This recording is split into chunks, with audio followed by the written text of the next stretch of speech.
હાલો મિત્રો, જય શ્રી કૃષ્ણ. સ્વાગત છે તમારા બધાનું આપણા કિચનમાં. આજે આપણે બનાવશું પાણીપુરી. તો એના માટે મેં ફોદીનો, ધાણા, તીખી મરચી, આ ટાઈપની સુરતની મરચી આવે એ લીધી છે, અને બીજા તીખા મરચાં લીધા છે, લીમડો, પછી લસણ અને આદુ, એટલી વસ્તુ લીધી છે. તો હવે આપણે આને સારી રીતે ધોઈ લેશું. તો સારી રીતે બધી વસ્તુ ધોવાઈને તૈયાર છે. તો હવે આપણે મિક્સર જારમાં લઈ લેશું.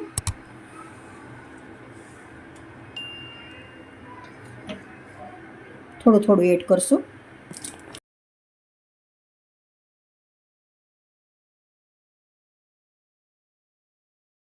થોડું નિમક એડ કરી દેશું. લીમડાના પાન અને લસણ બે એડ કરવાથી પાણીનો ફ્લેવર બહુ સરસ આવે છે, એટલે એ રીતે બનાવું છું, બહુ જ સરસ થશે. ને લીંબુ એડ કર્યું છે, બરફની ક્યુબ એડ કરી દઈશ, એટલે કલર એવો ને એવો સરસ લીલો રહેશે આપણો. હવે આપણે પીસી લેશું. ગ્રેવી આપણી રેડી છે, જો એકદમ સરસ થઈ છે. તો હવે આ મેં અહીંયા સાદું પાણી ઠંડુ જ લીધું છે ફ્રીજનું, એમાં એડ કરી દઈશું આપણે.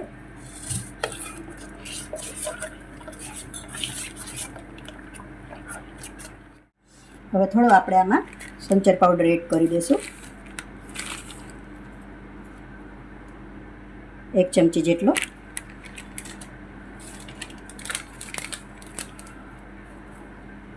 એક ચમચી પાણીપુરીનો મસાલો એડ કરું છું. સારી રીતે મિક્સ કરી લઈશું.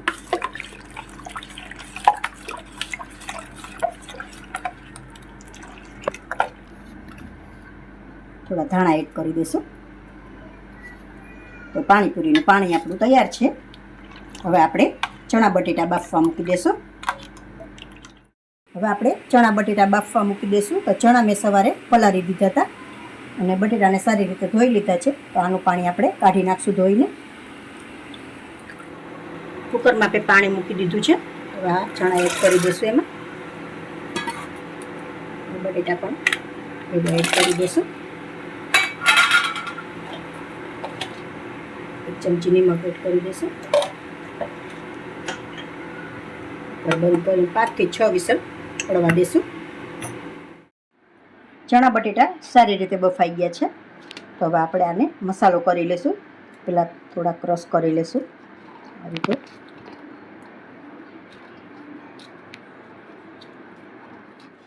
સારી રીતે બટેટા ક્રશ કરી લીધા છે. તો હવે આપણે મસાલા કરી લઈશું. 1.5 ચમચી જેવું મરચું પાવડર નાખું છું,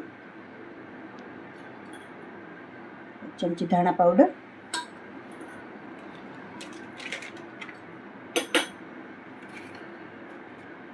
1 ચમચી સંચર પાવડર,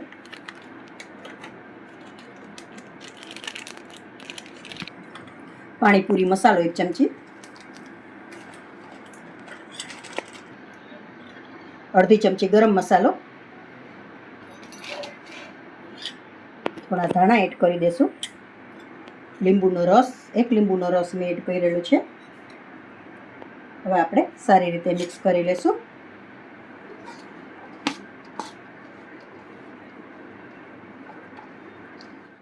મસાલો આપણો તૈયાર છે. તો હવે આપણે પૂરી ભરી લઈશું.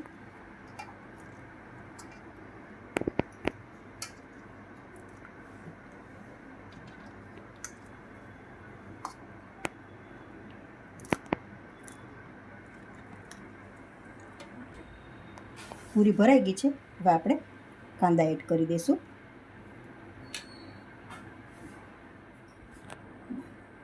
સેવ એડ કરી દઈશું.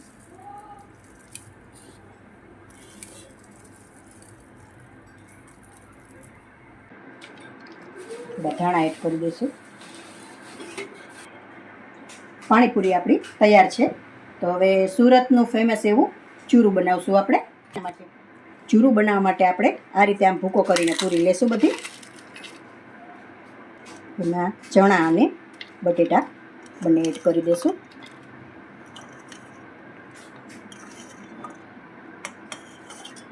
થોડા કાંદા, સેવ એડ કરી દઈશું. થોડો પાણીપુરી મસાલો, સંચર પાવડર,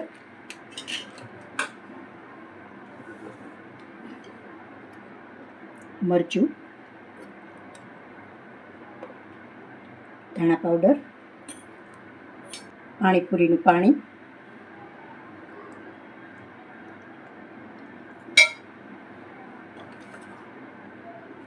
સારી રીતે મિક્સ કરી લેશું.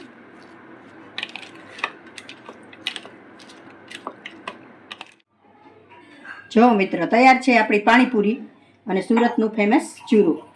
તો જો તમને મારી આ રેસીપી પસંદ આવી હોય તો લાઈક કરશો, કોમેન્ટ કરશો, તમારા મિત્રોમાં શેર કરશો.